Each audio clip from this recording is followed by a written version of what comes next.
Yes, it's a fantastic event today. It's been a long time coming.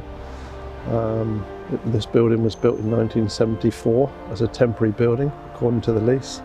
And I think we started off looking at the possibilities of doing this work. I saw an email the other day of 2014, so it's been a long time coming. It's long overdue actually, and I think everybody's very keen to get started. It's amazing. We've talked an awful lot about sustainability in the past, and more recently we've been talking about sustainable success and sort of get promoted and to be doing this as well. And it's no small amount of money for Exeter City to be spending close to £3 million on a facility like this is quite remarkable. So it's a fantastic testament to the fiscal policies that the club adhere to, and the strength of the trust in being able to negotiate those principles. This project goes back a long way for us. We were first called in to help the club with the feasibility to see what was actually achievable on the site. And I remember way back meeting Mike Phillips on the A35. We stopped at I was going down there with the family. We were going for a day out and Mike wanted to see me, so we needed to look at some drawings. I remember we pulled over in the Oakhampton services there, and we had the drawings in the boot of the car and we were going over them. It was absolutely amazing, really, looking back on the journey from those original real grassroots design feasibilities, and then we budgeted the project for the club and brought it all through. We were really thrilled that the club were able to come to us to help them take the project forward. It's just been an amazing story. It's actually home, people do like it. In the summer there's nothing sort of better. It's great, the balcony, and it's nice and warm, but in the winter you have to put your hat and coat on in the winter. That's to go inside the building. It's pretty poor. There's obviously some serious concerns about the condition of it. We've spent a lot of money on the roof a couple of years back, keeping it nearly 30 or 40,000 to get it waterproof. So it's very much, the sell-by date is long gone. And to put the kind of facilities in here, at the moment the players have done a phenomenal job, as has the club across the board. But to have a situation whereby they're eating in the same room as they're doing, it's the same as the gymnasium, is crazy in this day and age. So the club, the trust have been very brave in putting this kind of amount of money up. It's taken us a long time to save it up. Obviously, academy income that's through the first team, and everybody's played their part, and it's a very exciting opportunity, and it will make a difference. Yeah, I think obviously it's come quite far. From 12, 13 years ago when I was here. It was completely different. We didn't have 3G and things like that, so little by little we have been making the training ground better, and we're really looking forward to it next year. Just looking at the line of the roof there and how it bows, and I've said to a number of people, you don't realise something's so bad until you're looking at replacing it, and then you notice every crack, every nook, every cranny that doesn't look quite right. So it's well past its sell-by date, I think. Credit to East Devon Grecians, I think John, Diley, they've been in every pre-season painting the banisters behind me, and it goes a long way, because obviously in the last few seasons or the last 10 years we probably haven't had the money to do that. So credit to the volunteers that have come in and tried to make the ground as nice a place for us players and everyone else.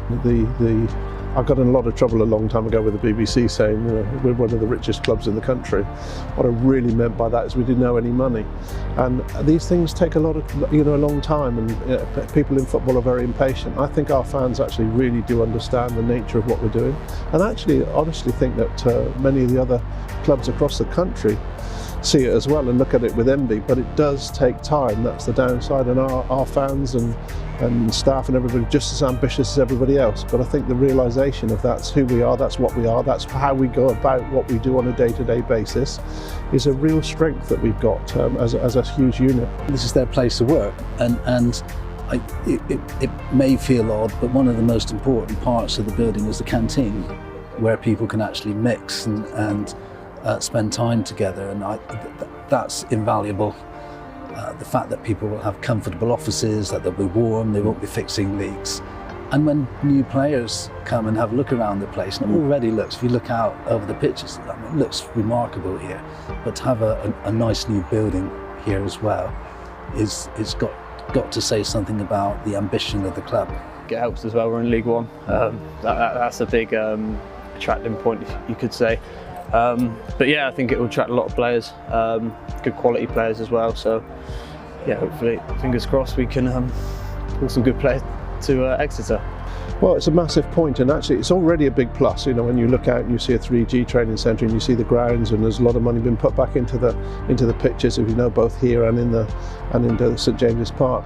But to finish this bit off will be the jewel in the crown. There won't be very many, certainly there won't very many, if any, in League Two. And I would be surprised if there's many that could match this kind of facility in League One.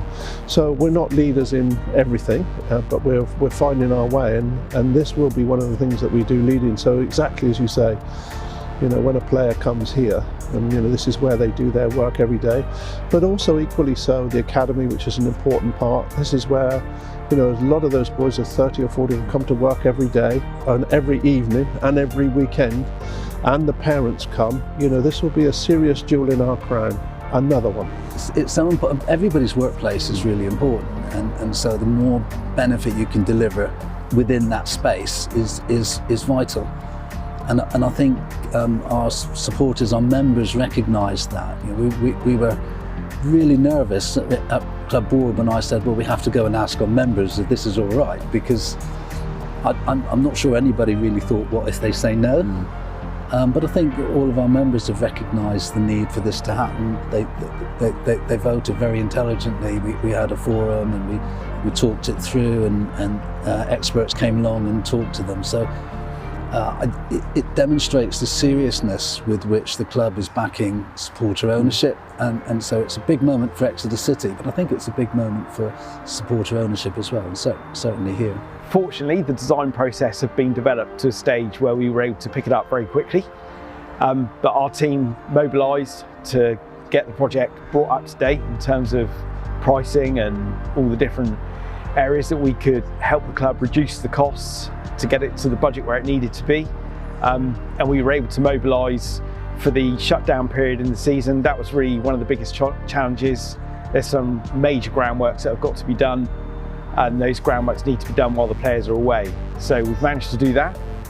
We've got the building will be arriving in the autumn, so it'll be being built in the factory over the summer, which is great because again it reduces the disruption, and we can get the building in and get it up and ready for the new recruitment phase at the end of the year, which would be great.